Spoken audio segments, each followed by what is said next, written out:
Hello everyone, বৃষ্টি যতই হোক গরমটা কিন্তু রয়ে গেছে। আর গরমের মধ্যে একটু আইসক্রিম না খেলে কেমন করে হয়। তো আজকে আমি বাড়িতেই বানাচ্ছি। তো আমি এখানে নিয়ে নিয়েছি কোয়ালিটি ওয়ালসের একটা আইসক্রিম মিক্স, সাথে নিয়ে নিয়েছি আমুল ক্রিম। তো তোমরা সুইগির, ইনস্টামার্ট বা ফ্লিপকার্টের যে গ্রসারি সেকশনটা রয়েছে সেখান থেকে তোমরা নিতেই পারো। আমি সেখান থেকেই নিয়েছি।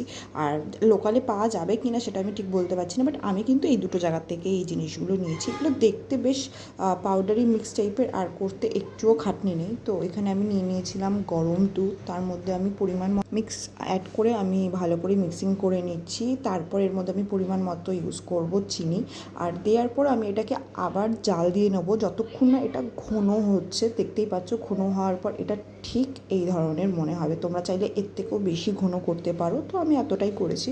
আর সাথে ইউজ করে নিচ্ছি ফেটিয়ে নেওয়া ক্রিমটা, মানে ক্রিমটাকে আমি একটু ফেটিয়ে নিয়েছি। তোমরা এর থেকেও বেশি পরিমাণ ক্রিম ইউজ করতে পারো। আর ক্রিম ইউজ করার পর এটা দেখতে এরকম। বেশি ক্রিম ইউজ করলে যেটা হবে সেটা হলো, প্রপার আমরা যে ধরনের ভাবি না, পুরো স্কুপ দিয়ে যে ধরনের আইসক্রিম তুলি, অ্যাকচুয়ালি সেরকম হবে। আমার বাড়িতে যেহেতু স্কুপ নেই, তো আমি নর্মাল এটাই রেখেছিলাম। তো রাখার পর আমি এটাকে ফ্রিজে জমানোর জন্য দিয়ে দিয়েছিলাম 2-3 ঘন্টার জন্য।